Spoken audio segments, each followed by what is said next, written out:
नमस्कार, आप देख रहे हैं हिंदुस्तान मेल न्यूज और मैं हूं आपके साथ में खजिन। आइए नजर डालते हैं आज के इस खास बुलेटिन पर।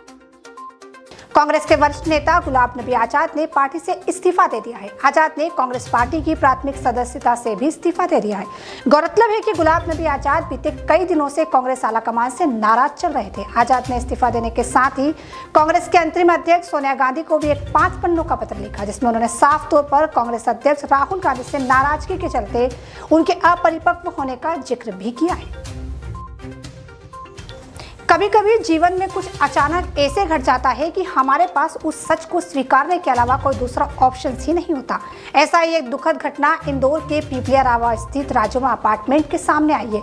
दरअसल सेना में भर्ती की तैयारी कर रहे 18 वर्षीय युवक युवराज पिता योगेश गहलोत निवासी माली मोहल्ला महेश्वर की चौथी मंजिल से गिरने से मौत हो गई। जानकारी के अनुसार युवक किसी से मोबाइल पर बात कर रहा था कि अचानक ध्यान चुकने के दौरान ही हादसा घटित हो गया।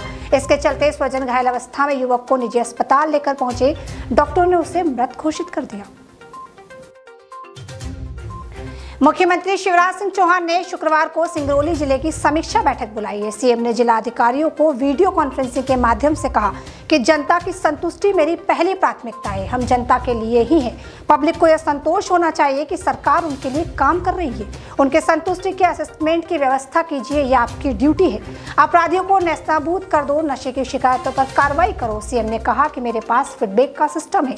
यदि आप अच्छे से काम नहीं करोगे तो मैं गंभीरता से लूंगा, अच्छा काम करोगे तो मैं साथ खड़ा रहूंगा।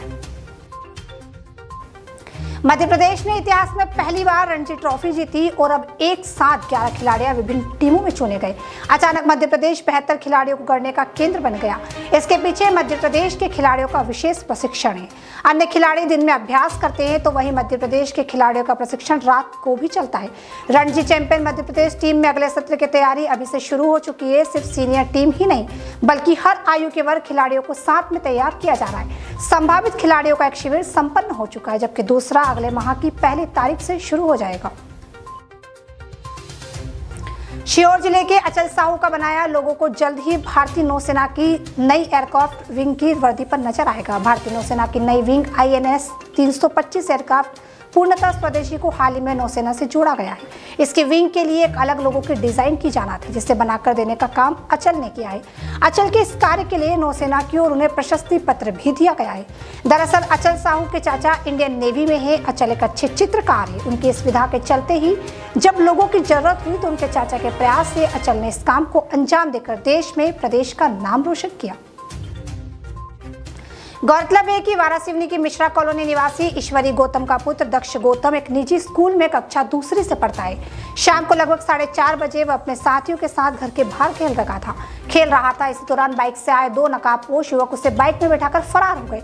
जब पुलिस ने बालक की फोटो प्रसारित कर नाकाबंदी शुरू की तो इससे घबराकर बदमाशों ने बालाघाट से 5 किलोमीटर आगे भरवेली थाने के सामने बालक को छोड़ा और भाग गए। बाद में एक युवक युवती ने पुलिस को सूचित किया और बालक सही सलामत माता पिता तक पहुंच गया। पुलिस अब जल्दी आरोपी की गिरफ्तारी का दावा कर रही है। 10 दिन पहले यानी 15 अगस्त को कैबिनेट मंत्री कलेक्टर SP ने सराहनीय कार्यों के लिए जिस जिला शिक्षा अधिकारी को सम्मानित किया था और आज उसी अधिकारी को SCB ने 50,000 रुपए की रिश्वत लेते हुए रंगे हाथों पकड़ा है। कमाल की बात यह है कि जिला शिक्षा अधिकारी का 5 दिन बाद रिटायरमेंट था, लेकिन उससे पहले रिश्वत लेते हुए रंगे हाथों पकड़े गए। दरअसल सस्पेंड हुए स्कूल के टीचर बाबूलाल ने SCB जैसलमेर में शिकायत दी कि मेरे सस्पेंड कॉल के दौरान सैलरी और विभागीय जांच में मदद करने के नाम पर परीक्षा अधिकारी केसर दान रत्नू 2 लाख की रिश्वत मांग रहे थे। 24 अगस्त को शिकायत का सत्यापन करवाया गया और आज कार्रवाई करते हुए 50,000 की रिश्वत के साथ उन्हें गिरफ्तार किया गया है।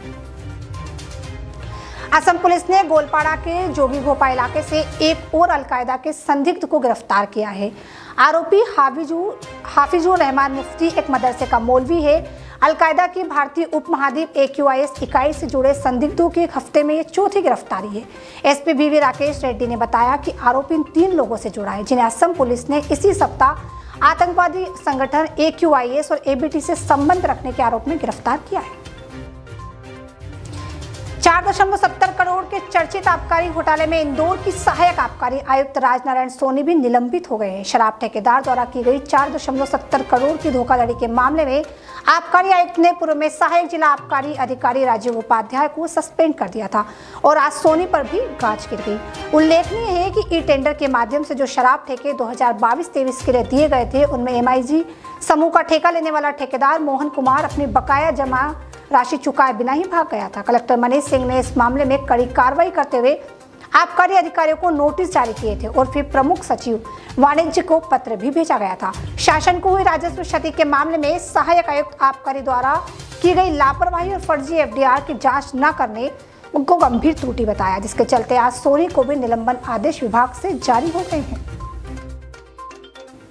सुनील शेट्टी हाल ही में एक इवेंट में शिरकत करने के लिए रायपुर गए थे, जहां उन्होंने फिल्मों के बायकॉट करने पर अपनी राय भी दी थी और अफसोस भी जताया। जानकारी के अनुसार आपको बता दें, एक्टर ने बायकॉट पर सवाल पूछे जाने पर कहा, हमने बहुत अच्छा काम भी किया है। हालांकि लोग इन दिनों फिल्मों के लेकर सब्जेक्ट से खुश नहीं है और इसलिए हम इतने बुरे दौर से गुजर रहे हैं। उम्मीद है इस पर विचार किया जाएगा।